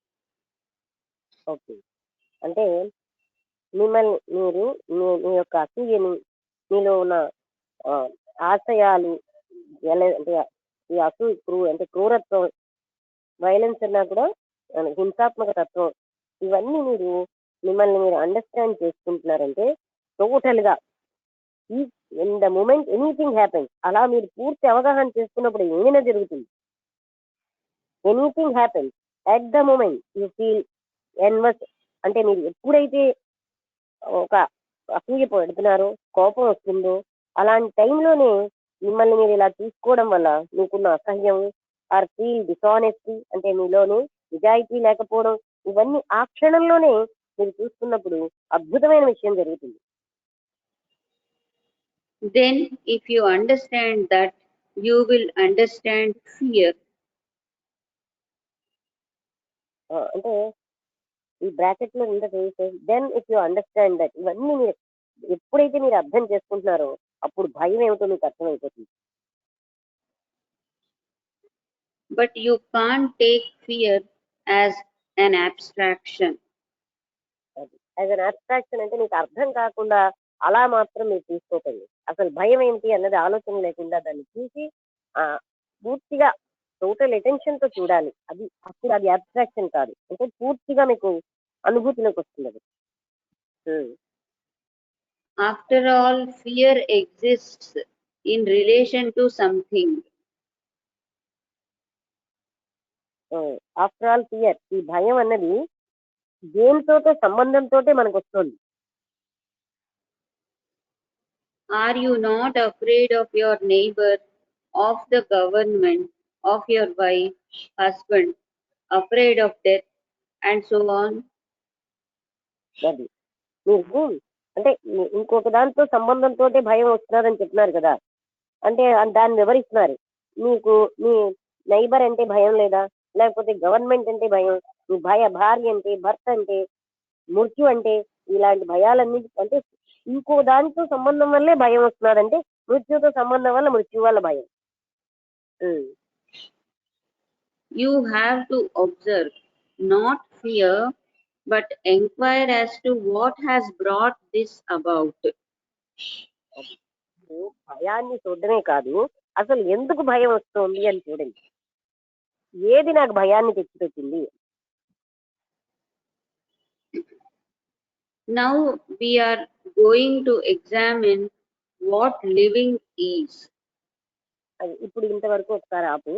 అంటే ఇవాళ ఏంటి నేను ఒకసారి చెప్పాలనుకుంటున్నాను. ఎందుకంటే మనం ఏంటంటే ఒక మెకానిక్ జీవితం జీవించేస్తున్నాం. పొద్దున్న నుంచి రాత్రి వరకు ఇదే జీవితం అని మనం దాన్ని ఆమోదించేసాం. ఆ బాధలు అంటే మనం నిజాయితీ లేకుండా జీవించడం, అబద్ధాలు ఆడడం, ఇది జీవితం అంతే అని యాక్సెప్ట్ చేసేసాం. ధనం వెనకాల పరిగెత్తడం, తర్వాత నిరంతరం ద్వేషం, మరొకరి కంటే ఎక్కువగా ఉండడం, వాళ్ళని అణిచేయడం, ఇవన్నీ జీవితంలో పార్ట్ గా మనం తీసుకుంటున్నాం. కాంపిటీషన్ అది కాకుండా మనం ఇంకా ఇలా ఎంత అధర్మాలుగా జీవించడం, అన్యాయంగా ఉండడం, ఇదంతా మనం యాక్సెప్ట్ చేసేస్తున్నాం. మనం నిరంతరం సంఘర్షణతో ఉంటాం. బయట వాళ్ళతో సంఘర్షణ, అంతర్గతమైన సంఘర్షణ, ఈ సంఘర్షణే జీవితం అని మనం యాక్సెప్ట్ చేసేస్తాం. అంతేకాకుండా మనం నిరంతరంగా అంటే లైఫ్ అంటే ఏమిటంటే ఎప్పుడు బాధల్లోనే ఉంటుంది మనకి. చాలా మంది జీవితం అంటే బాధ అంటారు. అలాగే మనం జీవించేస్తున్నాం. ఎందుకు? ఇంకొకళ్ళు చెప్పిన పదాలన్నీ వింటాం. అసలు ఆయన ఏమన్నారు, ఈవెన్ గీతలో కృష్ణుడి ప్రతిని కూడా పక్కన పెట్టమన్నారు. మీకంటూ మీరు జీవితాన్ని అబ్జర్వ్ చేయండి. ఇంకోరి పదాలతో మీరు జీవిస్తారండి. మీకు పదాలే తెలుసు, ఇంకేం తెలియట్లేదు అనే విషయం మీరు తెలుసుకోవాలి. అందరం తెలుసుకోవాలి. మనం ఎన్ని చదువుతున్నాం, మనం చదువుతున్నవి ఏంటి? పదాలే తెలుసు మనకి. అనుభూతి ఎక్కడుంది? ఆ పాయింట్ మనం ఎవ్వరికి తెలియట్లేదు. 4 పుస్తకాలు చదివిసి నాకు ఎంతో వచ్చంటాం. ఏమైనా అంటే అలా ఉపనిషత్తులో ఇలా చెప్పారంటాం. ఆ వాక్యం మనకు తెలుసా? గీతలో ఇలా చెప్పారంటారు. వాళ్ళకి తెలుసా? అనుభూతి ఉందా? నాకు ఫలానా వాళ్ళు తెలుసు అంటారు. వాళ్ళ లోపల వాళ్ళు ఏ స్థితిలో ఉన్నారో మనకు తెలుసా? ఇలాగా మనం గ్రహించాల్సింది ఏంటంటే ఇన్ఫర్మేషన్ పెట్టుకుని అదే నాకు తెలుసు అన్న భావంతో ఉండడం కాకుండా నాకేమీ తెలియదని మన జీవితాన్ని మనం గమనించుకోవచ్చు కదా. ఎవరు చెప్పినట్టు మన జీవితాన్ని చూడడం కాదు. లేకపోతే ఒక గురువు దగ్గరికి పరిగెడతాం. ఒంటరితనాన్ని, బాధని తట్టుకోలేక ఒక దేవతలు అంటాం, ఒక దేవతని సృష్టిస్తాం. ఈ దేవత బాగులేదు, మరో దేవతకి వెళ్తాం. ఇలాగా మనం ఏంటంటే వాళ్ళ ఆ పరిగెట్టడాలు, ఏ దేవతని మనం కొలవట్లేదు. మన భయాన్ని, మన కోరికల్ని, మన ఆందోళనని, మన దుఃఖాలనే మనం అక్కడ పూజిస్తున్నాం, దేవతల్ని పూజిస్తున్నాం అనుకుని. ఇవన్నీ మనం గమనించట్లేదు. మనం ఏమిటి పూజిస్తున్నాం, ఇదంటే అసలు ఏంటి అనేది మనకు అర్థం అవ్వదు. మనకు వచ్చేసింది అంటాం. పొద్దున్న నుంచి లేక ఫోటో దగ్గర కూర్చుని 4 పువ్వులు విసిరేయడం ఆ పూజ. అది మనకు రాదు, ఏది రాదని మనకు తెలియట్లేదు. ఆ పువ్వులు విసిరేస్తే పూజ, పువ్వులు ఒక దగ్గర పెడితే పూజ కాదు. ఇలాంటి భావనలు ప్రతిదీ మనం కొంచెం లోపలికి చూస్తే మనకి ఏమీ తెలియదు. గట్టిగా అడిగామనుకోండి, పూజ చేస్తున్నామండి, నేను 40 ఏళ్ళే పూజ చేస్తున్నాను అన్న వ్యక్తి, నాయన పూజ అంటే ఏమిటి? ఆ పువ్వులు ఫోటోల మీద, విగ్రహాల మీద విసరడమా? లేకపోతే అక్కడేమో కర్పూరం వెలిగించడమా? లేకపోతే నువ్వు వండిందో నీ ఇంట్లో ఉన్న ఫలాలు పెట్టడమా? ఎన్ని పూజ అంటావు? నాకు తెలియదు. అప్పుడు ఆ వ్యక్తి ఇన్నాళ్ళు 40 ఏళ్లే చేస్తున్నారు, కానీ పూజ అంటే గట్టిగా అడిగితే తనకు తెలియదు. దేవుడు అంటే ఎవడండి దేవుడు? తెలియదు. నేను ఊహించుకుంటున్నాను ఆయన నన్ను కాపాడుతాడని. ఓహో, నీ ఊహలో ఉన్న దేవుడా? మరి దేవుడు ఎవరు? నాకు తెలియదు. గట్టిగా అడిగితే ఎవరైనా చెప్పగలమా? మన నిత్య జీవితంలో మనకు తెలుసున్న ఒక్క విషయం కూడా మనకు తెలియదు. ఆ విషయం మనకు తెలియదని తెలుసుకోవడానికి కూడా జ్ఞానం, అవేర్నెస్ కావాలి. అందుకనే ఏ వ్యక్తికైతే నాకేం తెలియదు అంటున్నాడో ఆయనే జ్ఞాని.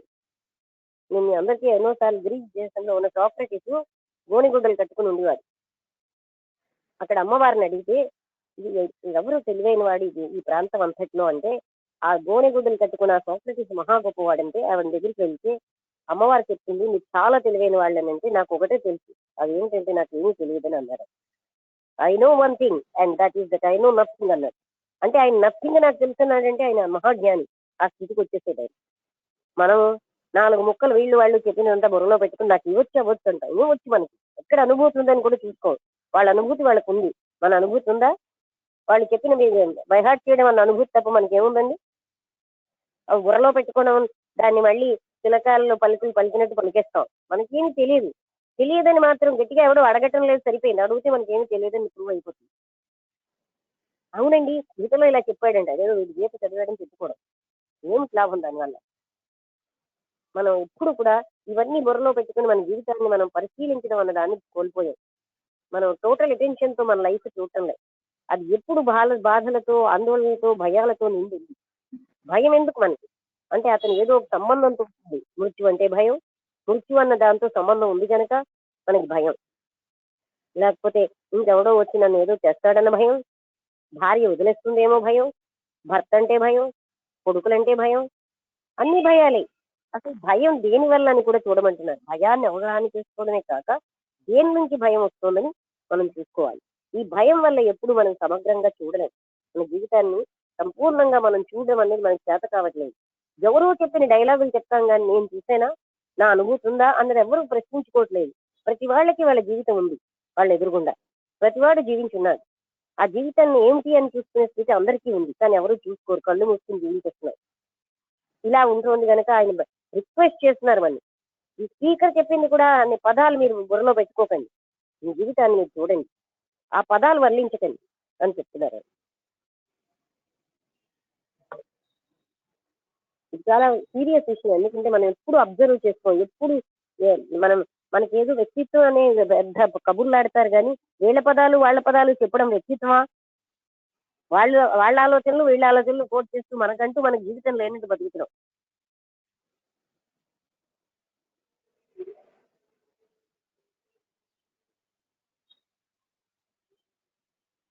అందుకని మనం గ్రహించాల్సింది ఏంటంటే ప్రతి ఒక్కరూ ఎవ్వరు కూడా ఎవరిని అండర్ ఎస్టిమేట్ చేయడానికి లేదు. ప్రతి ఒక్కరిలో ఆ శక్తి ఉంది. ఎవరైనా సరే జీవితాన్ని కానీ సరిగ్గా చేసుకుని చాలా ఆనందమైన జీవితాన్ని గడపొచ్చు. ఈ ఐడెంటిఫికేషన్ ఏమిటి బాడీతోని, దానివల్లే కదా. ఎక్కడి నుంచి వస్తుంది దాన్ని కూడా మనం జాగ్రత్తగా అవేర్నెస్ తో చూస్తే నేను శరీరాన్ని కానని మనకు అర్థమైపోతుంది. మరి ఇంకా అప్పుడు పక్షపాతం ఏముందండి? నాకు భద్రత ఏమిటి? నేను శరీరాన్ని కానప్పుడు భద్రత ఏమిటి? నాకు భద్రతలోనే ఉన్నాను నేను. ఇలాగా ఎన్ని అజ్ఞానాలు తొలగిపోతాయి గమనించుకుంటే. దానికి ఏ పుస్తకాలు చదవక్కర్లే, ఏ శాస్త్రాలు చదవక్కర్లే, ఏ గురువు అక్కర్లే. మనలో మనకున్నటువంటి ఆ శక్తి మన గైడెన్స్. లోపలికి వెళ్తే అటెన్షన్ తో ఉంటే గైడెన్స్ ఎక్కడికక్కడ మనకు వస్తుంది. ఎవరో చెప్పిన వాక్యాలు పట్టుకు వేలాడితే పిచ్చి పందల్లా జీవించడం ఎంతవరకు జరుగుతుంది? ఎప్పుడు భయమే. ఒక పూర్తిగా ఆలోచించడానికి కూడా ఇప్పుడు చూడండి, స్వేచ్ఛాయుతమైన మనస్సే ప్రేమించగలదు. అందుకే ఏ వ్యక్తి ఎవరిని ప్రేమించలేరు. ప్రేమ అని చెప్పి ముసుగులు వేసుకుంటున్నారు. కొంతమంది లోపల నుంచి బాబు అంటే పిల్లాడిని ఎంతో ప్రేమగా పిలుస్తారు, ఇక ఆ పిల్లడి మీద ప్రేమ ఉండదు. కానీ ఆ సంబోధనలే ఉంటాయి అలా. ఎందుకు? వాడి తన అభిప్రాయానికి భిన్నంగా ఉంటే ఆ కొడుకుని ప్రేమించారు. అలాగే భర్త భార్య మీద కూడా. సో తన్ను తాను ప్రేమించుకుంటున్నారు. ఇదంతా అసలైన ప్రేమ అంతర్గతంగా నేను అన్నది లేనప్పుడు, ఆలోచన అణగారిపోయినప్పుడే వస్తుంది. అది అవగాహనతోటి మనకి ఆలోచన ఈ రకమైన అజ్ఞానం పోతాయి. అటెన్షన్, టోటల్ అటెన్షన్ తో మనం చూసుకుంటే అప్పుడు మనకి ఇదంతా ఉద్భవిస్తుంది. ఆయన పడుతున్నారా?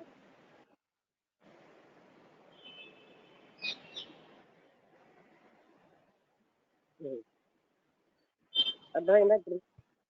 ఇది నిజంగా ఇందులో ఉన్న సత్యాన్ని మనం గమనించాలి. వాళ్ళ వాళ్ళు చెప్పారు, కృష్ణమూర్తి గారు చెప్పారని కాదు, అది సత్యమా కాదా అని మనం చూడగలగాలి. లేకపోతే బల్లి వేయడమే మిగిలింది. మళ్ళీ చాలా మంది ఏమనుకుంటారు, ఆ గీతని బైహార్ట్ చేసేసి లేకపోతే భారతం, భాగవతం, లేకపోతే ఉపనిషత్తుల్లో కొటేషన్స్ చెప్పడం అంటే వాళ్ళు జ్ఞానులని భావిస్తారు. అది చెప్పినంత మాత్రంలో జ్ఞానులు ఎలాగయ్యారండి అనుభూతి లేకుండా? వినేవాళ్ళు అలాగే ఉంటారు, చెప్పేవాళ్ళు అలాగే ఉంటారు. అనుభూతి అన్నది ముఖ్యం జీవితంలో. ప్రతి వారికి ఉంటుంది. వాళ్ళ జీవితాన్ని వాళ్ళు చూసుకోగలిగితే స్వేచ్ఛ అన్నది చాలా ముఖ్యం. స్వేచ్ఛ అంటే ఏమిటండి? మనకున్న విద్రేకాల నుంచి స్వేచ్ఛ, ఎక్కడికో పారిపోవడం కాదు. మన కోపం నుంచి స్వేచ్ఛ, నేనన్న భావం నుంచి స్వేచ్ఛ మనిషికి వచ్చినప్పుడే అటువంటి మనసు మాత్రమే ప్రేమించగలం.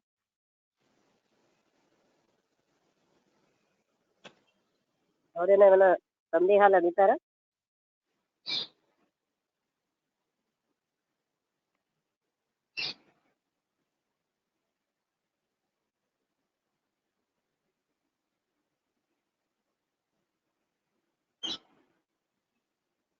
లేకపోతే మీరు ఏమైనా చెప్తారా?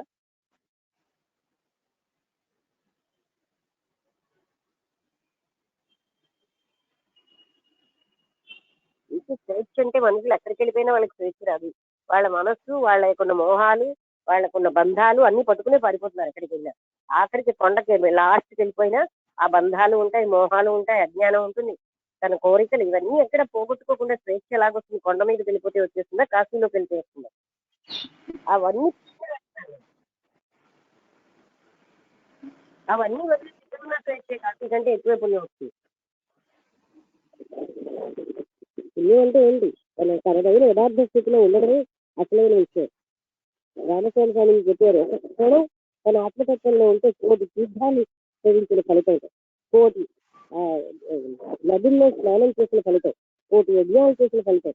అంటే ఆత్మతత్వంలో ఉండడం ఎంత అద్భుతమైన విషయం అన్నారు.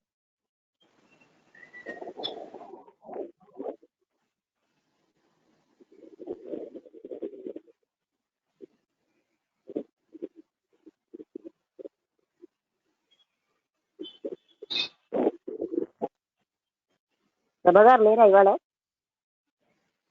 ఉన్నారు, ప్రభు గారు కూడా ప్రభ గారు కూడా ఉన్నారు. ప్రభ గారు ఉన్నారు. వెళ్ళిపోయారా ఇప్పుడు? లేదు, ప్రభ గారు లేరు. ప్రభ గారు లేరు. అనురాధ గారు, ఎవరు పవన్ గారు కూడా ఎవరు లేరు. రామబుద్ధుడు గారు ఉన్నారు. హుషారా అనురాధ. కానీ ఇవాళ చాలా బాగున్నది, వింటూ ఉంటే చాలా ఆనందంగా ఉంది. లక్ష్మి మాత్రం చెప్పడానికి మాటలు లేవు, కానీ నిజంగానే రోజు మన జీవిస్తున్న జీవితాన్ని చూసుకుంటూ ఉంటే నిజంగా స్వేచ్ఛ అనేది వస్తుంది తప్పకుండా. ఈ భయాలే స్వేచ్ఛ లేకుండా చేస్తుంది.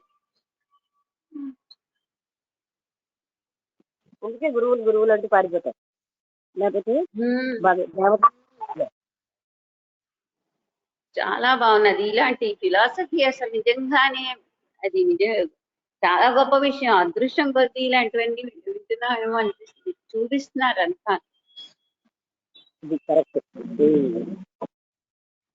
ఎందుకంటే మనుషులు, నేను ముందు మిమ్మల్ని ఎందుకన్నానంటే, అలాగా వాళ్ళకున్న ఆ గత జ్ఞాపకాలు, గత జ్ఞానంలోంచి, సాంప్రదాయాల్లోంచి బయటపడక వినరేమో, నడుచుకోరేమో అనుకున్నాను. కానీ మీరు అందరూ కూడా చాలా జాగ్రత్తగా అవన్నీ పక్కన పెట్టి చక్కగా వింటుని తెలుసుకుంటున్నారు. అది నాకు ఆనందం కలుగుతుంది. చాలా మంది ఎలా ఉంటారంటే, అది కృష్ణమూర్తి గారు చెప్పారు కదా, గురువు గారు, ఆ శిష్యులకి ఎవరో గైడెన్స్ ఉండాలండి అంటూ చెప్తూ ఏది వెనక్కి వెళ్ళిపోయింది. అలాగే ఉంటారు చాలా మంది. ఎందుకంటే వాళ్ళ అస్తిత్వం పోతుంది కదా, వాళ్ళ మనుగడ పోతుంది. భయం. గురువు అవసరం ఏముందండి? అవేర్నెస్ ఉన్నప్పుడు ప్రతిదీ మనకి లోపల నుంచి తెలుసుకోగలం. అయినా గురువు చేసేది ఏమిట? నువ్వు అదేమిటో మనకి తెలియదు. తత్వమసి అంటే ఏంటి? You are that. ఆ దట్ ఏమిటో మనకు తెలుసా? అనుభూతి పొందాల్సిన శిష్యుడే. గురువు ఇవ్వలేడుగా అనుభూతి ఎవరికి. ఆ విషయం మనం ఒప్పుకోం. కానీ బ్రహ్మత్వ అనుభూతి గురువు ఇవ్వగలడా? ఎవరంతటి వాళ్ళు కృషి చేస్తే వచ్చేదే కానీ వారంతటి వాళ్ళకి రావాలి తన అటెన్షన్ వాళ్ళు. ఇంకోరికి ఇచ్చేదా అది? ఆ మాట మనం చెప్తే గురువు ఉండద్దా, ఏం చేస్తున్నాడు గురువు అన్నవాడని మనం ఆలోచించట్లేదు. దీనికి యోగానంద గారు కూడా గురువు అనే వాళ్ళని అంటే అలాగే తెప్ప సహాయం చేసింది కదా అని తెప్పని చంకలో పెట్టుకుని వెళ్తామా? ఒక టైంలో వదిలేయాలి.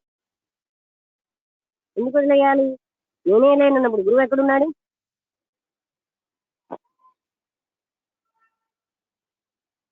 ఎప్పుడు కూడా మనం ఇలా దేహభావంలో ఉండం కదా. ఇప్పుడు మామూలుగా పూజ చేయి అంటారు. నిజంగా మనకి పూజ అంటే కూడా ఏమీ తెలియదు. నేను ఎవరినైనా నాకు చిన్నప్పుడు అడిగేదాన్ని, పూజ అంటే ఏమిటండి? పువ్వులు అలా విసరడమా, ఫోటోల మీద పువ్వులు పెట్టడమా, లేదా దానికి బొట్టులు పెట్టడమా, లేకపోతే కర్పూరం వెలిగించడమా, పూజ, లేకపోతే స్తోత్రాలు చదవడమా, మనసు 4 వైపులా పారేసుకుని? పూజ అంటే ఏమిటి? తానే లేని స్థితికి వెళ్ళిపోతాడు నిజమైన పూజలు. తానే లేనప్పుడు ఇంక చేసే ప్రక్రియ లేదు అక్కడ.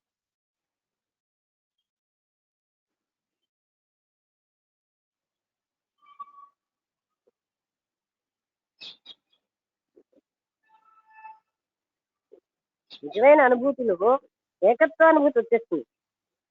కానీ లేని స్థితికి వెళ్ళినప్పుడు పూజ ఏముందండి, ప్రక్రియ ఏముంది, అసలు దీంట్లో ఏది పూజ? మీరు అక్కడ మనస్సు పెట్టకుండా, లేకపోతే ఇవన్నీ చాలా అందంగా డెకరేట్ చేసి ఫోటోలు తీసి వాట్సాప్ లో పెట్టడం పూజ? ఏమిటి పూజ అంటే? అసలు ఆ విగ్రహం లేకపోతే పూజ అవదా?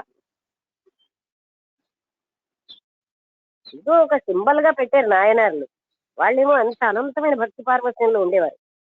మనం ఏం చేసామో భక్తి పార్వశ్యం వదిలేసి ఆ ఫోటోలు ఒకటి పెట్టుకోవడం మొదలెట్టాం, లేకపోతే విగ్రహాలు ఒకటి. అందుకే మన పరిస్థితి ఇలా ఉంది. కనుక మన జీవితంలో ఏది మనకు తెలియదు అని మనకు తెలియట్లేదు. తెలుసని చెప్పిన గురువుకి ఏమైనా తెలుసా? వాళ్ళకి ఏం తెలియదు. పూజ ఒకటే ఉంటుంది అక్కడ. గట్టిగా అడిగితే వాళ్ళు ఏం చెప్పలేరు. ఆయన ఏమంటున్నారంటే, ఆత్మ సాక్షాత్కారం పొందిన వాడు కూడా ఆ అనుభూతి మాటలతో చెప్పేది కాదు, మనసుతో చెప్పేది కాదు. వాడు ఎలా కన్వే చేయగలడు? ఇంకోటి ఆల్రెడీ చెప్పారంటే అది గతంలోకి వెళ్ళిపోయింది, ఇప్పుడు ప్రజెంట్ కి పనికిరాదు. అది ఏ క్షణం కాక్షణమే.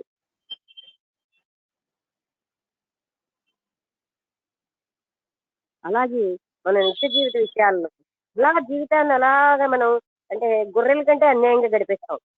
అలా వాళ్ళు చెప్పారు, వీళ్ళు వీళ్ళు చెప్పారు, ఆ పదాలు బైహార్ట్ చేసి చెప్పేయడం. నాకేమైనా వచ్చిందా అని ప్రశ్నించుకోవాలి. డేంజర్. నాకేమి రాదని నిజం తెలిసిపోతుంది. రాంబుద్రి గారు ఏం మాట్లాడతారా? ఇంకా ఏమంటారు? ఓ 10 సార్లు అలా బాబా గారి పుస్తకం చదువు, పారాయణ, బోల్డ్ పుణ్యం. 10 సార్లు చదివితే 10 రకాల పుణ్యాలు వస్తాయి. నీ బుర్ర అక్కడ పెట్టకపోయినా పర్వాలే, ఫస్ట్ నుంచి లాస్ట్ వరకు గబా గబా గబా చదివి వెళ్ళిపోవచ్చు, చాలు పుణ్యం వచ్చేస్తుంది. ఆ పుణ్యం ఏమిటో మనకి తెలియదు. నమస్తే మేడం. నమస్కారం అండి. అదే మేడం, అంటే రోజు రోజుకు మనం వినే కొద్దీ మనం ఏ స్థితిలో ఉన్నాము ఏంటి అనేది స్పష్టంగా అయితే తెలిసిపోతుంది మేడం. అంటే దేనికోసం ప్రయత్నం చేయాలి, అసలు ఉన్నదేంటి, మన ఆధ్యాత్మికంగా అంటే మనం ఇన్నాళ్ళు ఆధ్యాత్మికంగా ఏదైతే అనుకుంటున్నామో దాని స్థితి ఏంది, వాస్తవ పరిస్థితి ఏంది అనేది చాలా క్లియర్ గా చెప్తున్నారు. అదే ఇప్పుడు ఆధ్యాత్మికం అంటే ఇదే భయాలు, ఈ ఆందోళనలు, వీటిని పెంచి పోషించుకుంటూ ఆధ్యాత్మికతను అని చెప్పుకుంటున్నారు. ఇప్పుడు ఫర్ ఎగ్జాంపుల్ ఏదైనా గురువు గారి దగ్గరికి వెళ్ళాం అనుకోండి, ఎవరైనా గురువు గారి ఏదైనా వాళ్ళ దగ్గరికి వెళ్తే వాళ్ళు మీకు ఆ దోషం ఉందని చెప్తారు, మీకు ఇది ఉందని చెప్తారు, ఇవన్నీ చేయాలని చెప్తారు. ఒకవేళ చేసినా కూడా ఆ పనిలో సక్సెస్ కాలేదంటే ఇంకా వేరే ఏదో చెప్పుకుంటూ ఇట్లా ఎక్స్టెన్షన్ చేసుకుంటూ మన భయాందోళనను వాళ్ళు క్యాష్ చేసుకుంటూ ఇలాగే నడిచిపోతుంది జీవితం. అదైతే కొంచెం గట్టిగా మాట్లాడండి సార్, మాట వినిపించట్లేదు. రాంబుద్రి గారు సిగ్నల్ ప్రాబ్లమ్, మాట చాలా గట్టిగా వినిపిస్తుంది. మీరు అన్నట్టుగా ఇంతవరకు వినబడింది ఏంటంటే క్యాష్ చేసుకుంటున్నారు వీళ్ళు. ఎంత నీకు ఈ లోపం ఉంది, నీకు ఇది ఉంది, నీలో ఇది ఉంది అంటూ వాళ్ళేమో ఈ గురువులందరూ క్యాష్ చేసుకోవడానికి వాడతారు. నిజంగా ఏంటంటే వాళ్ళు ఏమీ తీయట్లేదు. మనం ఏంటంటే మన బలహీనత కొద్దిగా తీసేస్తున్నారు అనుకుంటారు. 100% మేడం. ఇంకొకటి ఏంటంటే వాళ్ళు ఇంకొక అడుగు ముందుకేసేసి ఒక ధ్యానంలో కూర్చో, ఒక దాంట్లో కూర్చో, నీకు ఇది వచ్చింది కదా, ఇదిగో ఇలా కనిపిస్తుంది కదా, ఇలాంటి అనుభూతి నీకు వచ్చింది కదా, ఇట్లా అంటే మనల్ని కన్విన్స్ చేస్తున్నారు. అంటే మనకు లేని అనుభూతిని కూడా వాళ్ళు ఒక ఊహలో ఇదిగో ఇట్లా వస్తుంది ఆ టైప్ లో. ఇలాంటి గురువులు, ఇలాంటి శిష్యులతోటి ఇలాగనే నడిచిపోతుంది మేడం. ఇదైతే 100% గ్యారంటీ. కానీ ఈ వాస్తవాన్ని ఎంత క్లియర్, భయము, ఆశ వాళ్ళ బాధలు తీసేస్తారని ఎవరు బాధ తీయలేరు. అవును మేడం. నేను చేసిన దుష్కర్మని గురువు తీసేస్తాడు, ఆ కర్మకు ఫలితం అనుభవించాలి కానీ. అవును మేడం. వేలు ఖర్చు పెడతాం, లక్షలు ఖర్చు పెడతాం, కానీ ఆ ప్రాబ్లం అయితే సాల్వ్ కాదు. మన కర్మ ఎలాగుందో అలాగనే జరుగుతూ ఉంటాయి అన్ని. నువ్వు చేయమన్నట్టు చేయలేదు, చాలు కాలం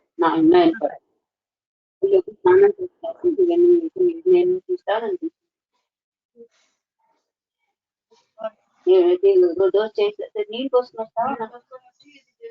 అయితే బయట నీళ్ళు వేసుకుని తయారు చేస్తా. ఇంకా తినాలనుకుంటే ఆకలి వేసిస్తే ఈ లోపల అరటిపండు అయినా తిను, పర్వాలేదు. నేను చూపెట్టు. వసంతలత చెప్పినట్టుగా ఇదంతా వెంట మన అదృష్టం. ఎందుకంటే మనం అంతా కళ్ళు మూసుకుని జీవిస్తున్నాం, అంత మూర్ఖంగా జీవిస్తున్నాం. మన జీవితం ఏమిటో కూడా మనం తెలుసుకోకుండా జీవిస్తున్నాం. అబ్జర్వ్ చేయడమే మనం చెయ్యం. ఇప్పుడు ఆ పాయింట్ మనకు తెలియట్లేదు. సంఘర్షణ అనేది మనం యాక్సెప్ట్ చేసేసాం ప్రతి నిత్యం. ఇంకా అసలు చూడండి, నా వాళ్ళు పర వాళ్ళు ఎంత హింసాత్మక భావంతో జీవిస్తారు అందరూ. ఏంటి లేదా ఆ భావనలో పక్షపాతం చూపించడం, పరదేశస్తులు నా అలా వాళ్ళు చచ్చిపోతే పర్వాలేదు, ఆఫ్ఘనీ మనం చనిపోకూడదు. వాళ్ళకి టెర్రరిస్టులు ఏం చేసినా పర్వాలేదు, మనకేం చేయకూడదు అంటే ఎంత పరభావం మనం హృదయంలో తెచ్చవేసుకుంది. అలాగే కనీసం కొడుకు కూడా పరాయి అన్న స్థితికి వచ్చేస్తారు ఆ స్వార్థంతో. అందుకని ఎవరు కాదని ఎవరికి ఎవరు కాదు, కానీ నేనన్నది శరీరానికి పరిమితం కాను అని ఎప్పుడైతే మనకు అర్థం అవుతుందో ఆటోమేటిక్ గా ప్రేమ అక్కడ వస్తుంది. అది చెప్పడం మాటల వల్ల కాదు, అనుభూతి నుంచే వస్తుంది. అందుకని ఇలాంటివన్నీ మనం ఎన్ని రకాలుగా ఉన్నాం అన్నది మనకు అర్థంలా అయితే అతను ఏమన్నారు, నా పదాలు పట్టుకు వెళ్ళాడకండి అంటున్నారు. అందులో ఉన్న రియాలిటీ చూడాలి, అనుభూతి చెందాలి. మనం ఈ పదాలు కావాలి వేలాడితే ఏమిటి లాభం? అందులో ఉన్న నిజాన్ని తర్వాత మన నిజాయితీ అన్నది ఎప్పుడు దూరంగా ఉంటుంది. నిజాయితీ అన్నది చాలా అవసరం ఆధ్యాత్మిక జీవితానికి. ఆనెస్టీ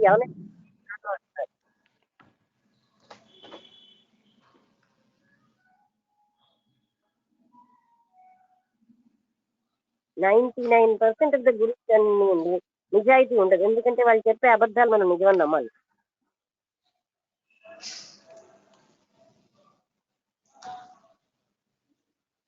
ఖచ్చితంగా మేడం. అది ఏంటంటే వాళ్ళు ఒక వ్యక్తిగత ఆరాధనను ప్రోత్సహించడం తప్ప ఇంకా ఆ దాంట్లో ఏది కనిపించదు. ఒకవేళ సిద్ధులు ఉంటాయంటే ఈ గొర్రెల లాంటి ప్రజలు సిద్ధులు ఆత్మజ్ఞానం కంటే గొప్పవా? సిద్ధుల్ని పట్టుకుంటారు, వాడు గొప్పవాడు అంటారు. ఆత్మజ్ఞానం లవేట్స్ పుస్తకం రాశారు, సిద్ధులు ఇలా గడ్డిపోతలా తీసుకున్నారు. ఆత్మజ్ఞానం వేరు, సిద్ధులు వేరు. ఒక చేతిలో విభూతి సృష్టించినా, ఓ విగ్రహం సృష్టించినా, ఓ పండు సృష్టించినా మనకెందుకు? బోల్డ్ విభూతి ఉంది, ఎక్కడ పడితే అక్కడ బూడిద, ఎక్కడ పడితే అక్కడ పళ్ళు ఉంటే పళ్ళు సృష్టించాల్సిన అవసరం ఉంది. ఒక గురువు గారు అదే ఏం నేర్చుకున్నాం అంటే ఇవన్నీ సృష్టించడం అంటే ఇన్నాళ్ళు ఆయన ఎక్కడ పడితే అక్కడ గడ్డి ఉంది, ఎక్కడ పడితే అక్కడ పువ్వులు ఉన్నాయి, అవన్నీ సృష్టించాల్సిన అవసరం ఏంటనే అడిగారు. ఇలాంటి ఎక్స్ట్రాడినరీ పనులు చేస్తే వాళ్ళు గొప్పవాళ్ళు అంటాం, జ్ఞానంతో చూడడం. ఎందుకంటే మన జ్ఞానం అనేది చాలా గొప్పది అని మనకు తెలియదు. వీళ్ళు ఏం చేస్తున్నారు, డబ్బులు చేసుకుంటారు బలహీనతలు. నీకు ఒంట్లో బాగలేదు కదా అమ్మ, ఇల్లు పూజ చేయి, నీ గ్రహం బాగలేదు ఈ గ్రహానికి పూజ చేయి అంటారు. ఏమవదు, మన కర్మను పోయే వరకు ఏ గ్రహం బాగా అవదు.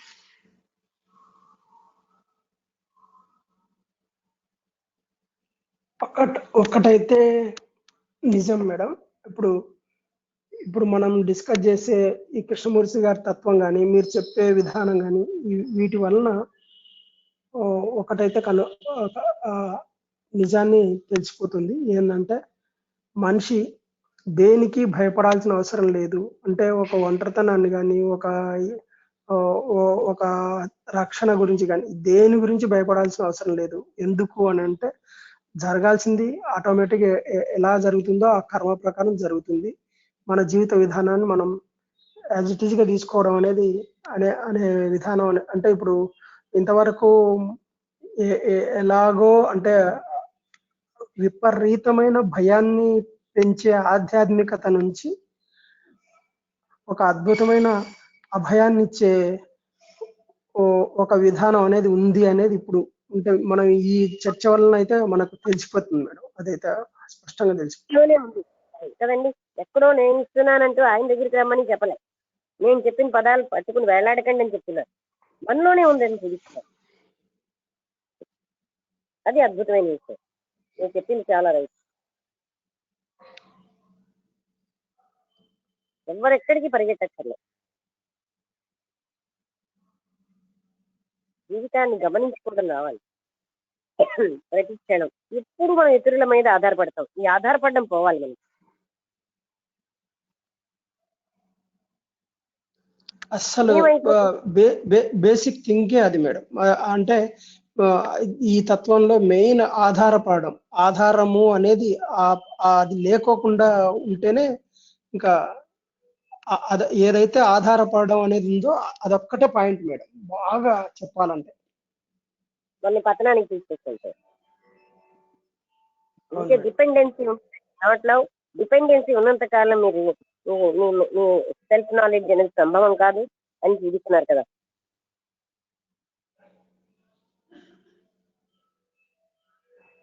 అంతర్గతంగా ఆధారపడక్కర్లేదు, బహిర్గతంగా ఆధారపడక్కర్లేదు. You don't have believe. Money మీద ఉన్న ఆ, నమ్మకం దైవం మీద లేదండి.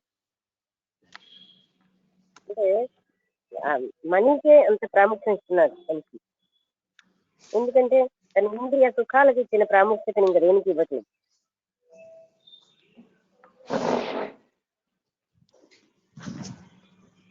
అవును మేడం, అది కరెక్టే మేడం. ఇది అంటే ఒక చిన్న ఎగ్జాంపుల్ చెప్తున్నాను. అంటే నేను చూసినది, మా ఫాదర్ అలాగే ఉండేవాడు మేడం. ఆయన ఎవరిని కేర్ చేసేవాడు కాదు, ఎవరి మీద ఆధారపడేది లేదు.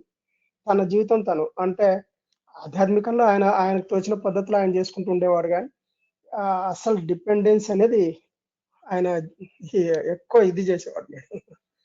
కానీ ఆయనకి ఎక్కడ ఆటంకం రాలేదు మేడం, ఎక్కడ ఆటంకం రాలేదు. ఆయన జీవితం సాఫీగా కొనసాగింది, సాఫీగా వెళ్ళిపోయారు. మా ఫాదర్ అలాగే ఉండేవారు. కేసు చూపెట్టారు. 70 ఏళ్ళప్పుడు కూడా పరిగెత్తుకుంటూ వెళ్ళి మంచినీళ్ళు తీసుకునేవారు. నాకు గ్లాస్ నీళ్ళు అని అడిగేవారు కాదు. ఆ పరిగెత్తడంలో యాక్టివ్ అవ్వడానికి.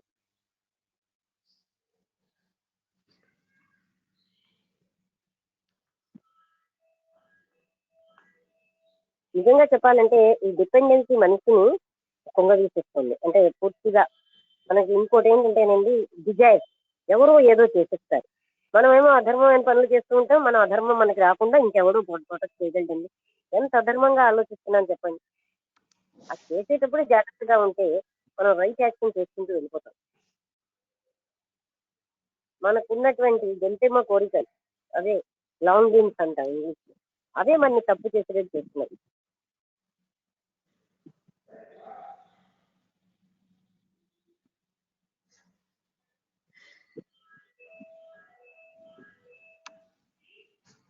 సో అంటే బుద్ధుడు గారు చెప్పినట్టు మన జీవితాన్ని మనం బాగా అవగాహన చేసుకుని డిపెండెన్సీ లేకుండా ధైర్యంగా, ఇప్పుడు ఆయన అక్కడ మ్యారీడా అన్మ్యారీడా అవే విషయం సంబంధం లేదు. మనిషి తన్ని తను చూసుకోవడం అలవాటు అవ్వాలి.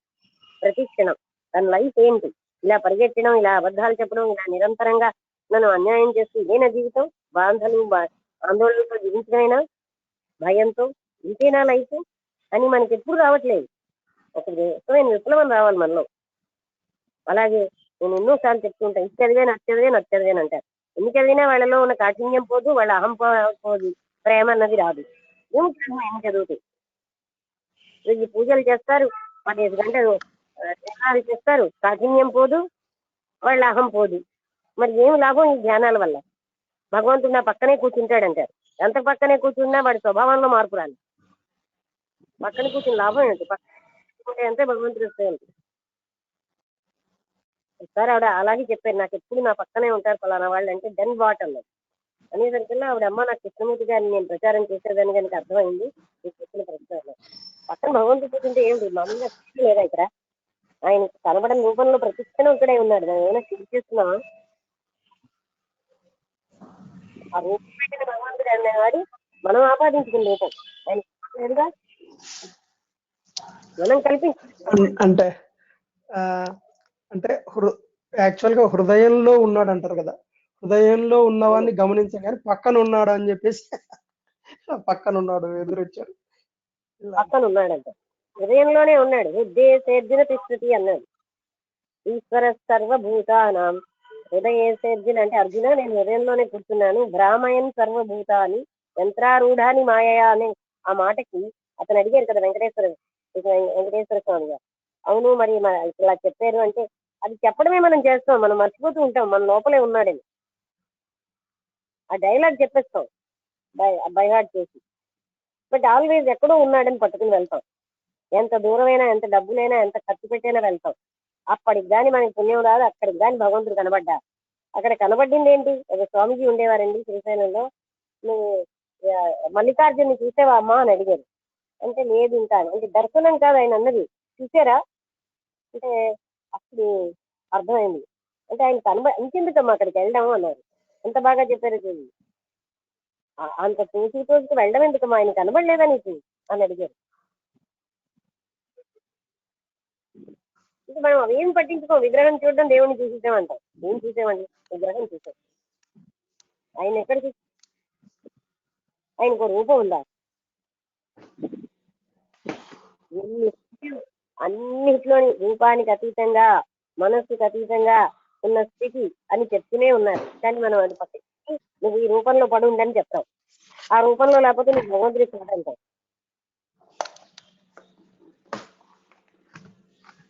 అవునా కదా?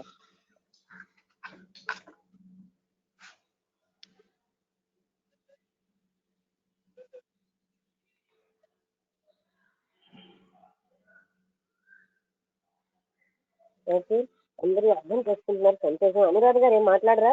ఉన్నారా లేదా?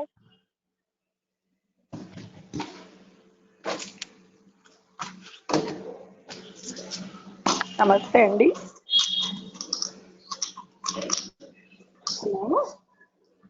హలో, చూడండి, వినపడుతోంది, మీరు మాట్లాడండి. నమస్తే మేడం. అంటే మీరు చెప్పేవన్నీ నిజమే మేడం, ఇవన్నీ వాస్తవాలే. కానీ గురువు గురించి ఒకటి చెప్పారు కదా, మనకి గురువు అంటే దారి చూపించేవాడు మాత్రమే. ఆ దారి నుంచి వెళ్ళి సరి అయిన గురువా కాదా అని నిర్ణయం తీసుకోవాల్సింది ఎవరికి వారే ఆలోచించుకోవాలి మేడం. ఇంకొకటి, దేవుడు అనేది ఒక నమ్మకం మేడం. అతను ఏమన్నారంటే, ఏదైనా ఊరికి దాచేవాడికి ప్రజల్లో ప్రపంచంలో గొప్పవాడికి అంత పూలదండలు వేయం కదా, నగర పోలీసుకి ఎలా వెళ్ళాలంటే దానికి థ్యాంక్స్ చెప్పి వెళ్ళిపోతాం. దాచి చూపించేవాడికి అంత ప్రాముఖ్యత ఇవ్వాలా? అంటే కృతజ్ఞత అనేది ఒకటి ఉండాలి కదా మేడం.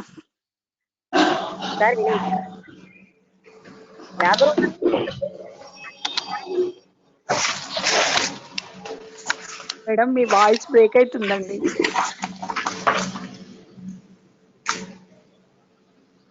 అవేర్నెస్ ఉన్నప్పుడు దారి లోపల నుంచే వస్తుందండి. అంటే నిజమే మేడం, లోపల నుంచే దారి వస్తుంది, కానీ ఆ అవేర్నెస్ ఉన్నది అని గుర్తించడం కూడా ఒక విధంగా ఇంకొకరి గురువు ద్వారానే తెలుసుకుంటాము అనేది నా భావన మేడం. సారీ అనురాధ గారు, అలాంటి కండిషనింగ్ మీ మైండ్ లో ఉంది. మీకు అవేర్నెస్ ఉందో లేదో మీకు తెలుస్తుందా, పక్కనున్న వాడికి తెలుస్తుందా?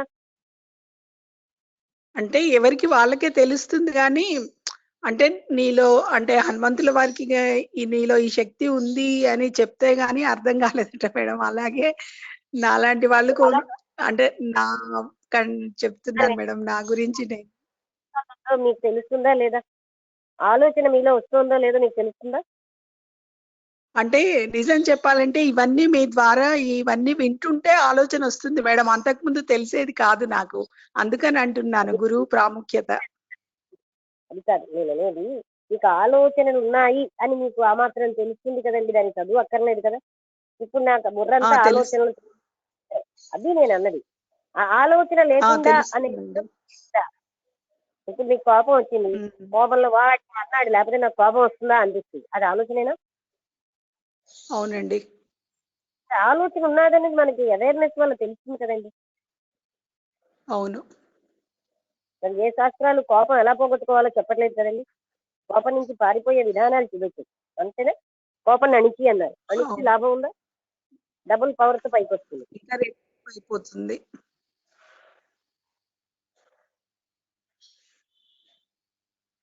అంటే కొన్ని విషయాల్ని మనం జాగ్రత్తగా చూడడం తప్పు లేదంటాను.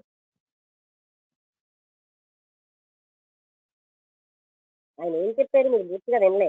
ఒక అనుభూతి చెందిన వ్యక్తి అయినా ఆ అనుభూతి అప్పుడే గతంలోకి వెళ్ళిపోయింది, అవునా? అవునండి. సో ఆయన అది కాకుండా మాటలకు అతీతమైనది ఆయన ఏం మాటల్లో చెప్పగలడండి? మనస్సుకు అతీతమైనది పదాల్లో చెప్పలేనిది ఎలా పదాల్లో చెప్పగలం? అయితే ఆ స్థితి మీలో ఉంది, ప్రతి వారిలో ఉంది. మనస్సే అడ్డుతోంది కనుక నీ మనస్సు ఆటంకాలు తొలగించుకో అని చెప్తే సరిపోయిందిగా. నీ మనసులో ఉన్న అవునండి. దాన్ని అదే మనకి చాలు. అప్పుడు మిగతాదంతా ఎవరి గైడెన్స్ అక్కర్లేదు.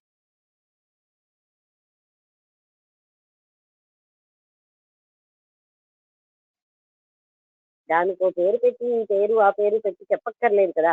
మనసులో ఉన్న ఆటంకం తొలగితే ఉన్నదేదో మీరే అనుభూతి చెందుతారు. అవునా? అవునండి. అది సరే, మనం పరబ్రహ్మ తత్వం అంటున్నాం. మనకి ఏదైనా తెలిసింది దానికోసం 10 సార్లు పరబ్రహ్మ పరబ్రహ్మ అనడం తప్ప నువ్వు పరబ్రహ్మ అయి ఉన్నావని గురువు చెప్పాడు. ఆ పరబ్రహ్మ ఏమిటో మనకు తెలుసా? తెలియట్లేదండి. మరి మరి అదే చెప్తాడండి ఆ ఒక్క వాక్యం. దానికి మనకి ఏమైనా తెలుసా? అది తెలుసని భ్రమిస్తూ యాక్ట్ చేయాలా? కనుక మనసులో దోషాలు ఎవరంటే వారే తీసుకోవాలి, ఎవ్వరు తీయరు. అందుకే కృష్ణుడు కూడా మనకి అంటే మనం చూసినాం, ఇద్దరే ఆత్మనాత్మనం అంటే ఎవరిని వాళ్ళు, ఎవరి దోషాలని ఎవరి కాన్షియస్నెస్ ఎంపీ చేసుకోవడం వాళ్ళే చేయాలి, ఇంకెవరు చేయలేరు. మన మోహాలు మనమే తొలగించుకోవాలి, మన లంపటాలు మనమే తొలగించుకోవాలి, మన బ్యాంక్ బ్యాలెన్స్ మీద ఉన్న నమ్మకం మనమే తొలగించుకోవాలి, డబ్బులే సర్వస్వం అనే నమ్మకం మనమే తొలగించుకోవాలి. ఎవరు తొలగిస్తారు? డబ్బులు లేకపోతే జీవితమే గడవదా? ఎంతమంది పెద్ద పెద్ద చదువులు చదివి డబ్బులన్నీ వదిలేసి వెళ్ళిపోలేదా? చక్కగా జీవించట్లేదా? అంటే వాళ్ళలా జీవించమని కాదు, అంటే డబ్బు ఏదో మినిమం, సమస్తము డబ్బులని జీవించడం ఎంతవరకు రైట్?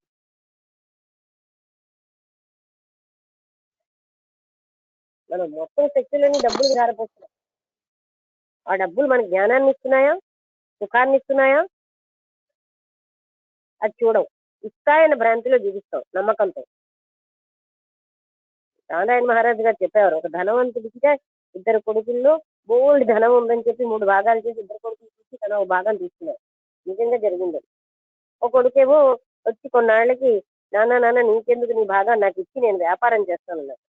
నీకు ఇవ్వాల్సింది ఇచ్చేసాను కదా, నేను నా తదనంతరం నీకే కదా అన్నారు. అంటే చెయ్యి విరిచి వెళ్ళిపోయారు. ఇచ్చేలేక మరో కొడుకు వచ్చి వాడు అడిగారు. వాడి కూడా ఇదే సమాధానం చెప్పి కాలు విరిచి వెళ్ళిపోయారు. ధనం రక్షిస్తుందా బాధ పెడుతుందో మనకి తెలుస్తోంది.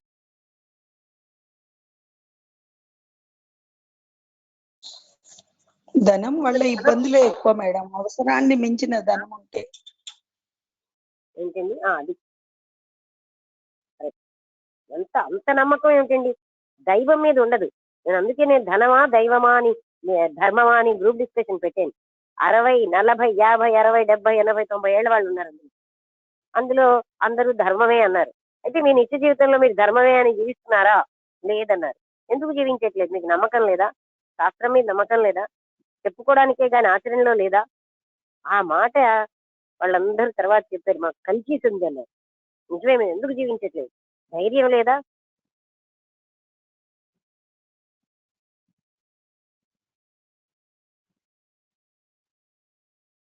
ఆ చేంజ్ రావాలని ఆ డిస్కషన్ పెట్టండి. ధర్మం మీద మనకు విశ్వాసం లేదండి. ధర్మం ఇచ్చే ఇప్పుడు మనుషులకి ఆ పుత్రుడేదో రక్షిస్తాడు అనుకుంటారు. ధర్మం రక్షిస్తుంది. జ్ఞానం అనే పున్నామ నరక నుంచి కాపాడే పుత్రుడు ఉండాలన్నారు. కానీ ఆ ధర్మం అన్నది ఉన్న వ్యక్తికి ధర్మం ఏదో రూపంలో వచ్చి రక్షిస్తుంది. ధనం రక్షిస్తుందండి మనిషిని. 4 తన్ని పట్టుకుపోతారు. ఎవరి ధర్మం వాళ్ళని రక్షిస్తుంది. అంతేనా కదా? అసలు రక్షణ అనడానికి శరీరం నేనంటే ఇవన్నీ. మనం రోజు అవేర్నెస్ తో చూస్తుంటే, మనం చేసే పనులన్నిటిని ఎరుకతో చూస్తే మన జీవితం ఎంత ముందుకు వెళ్తుందండి.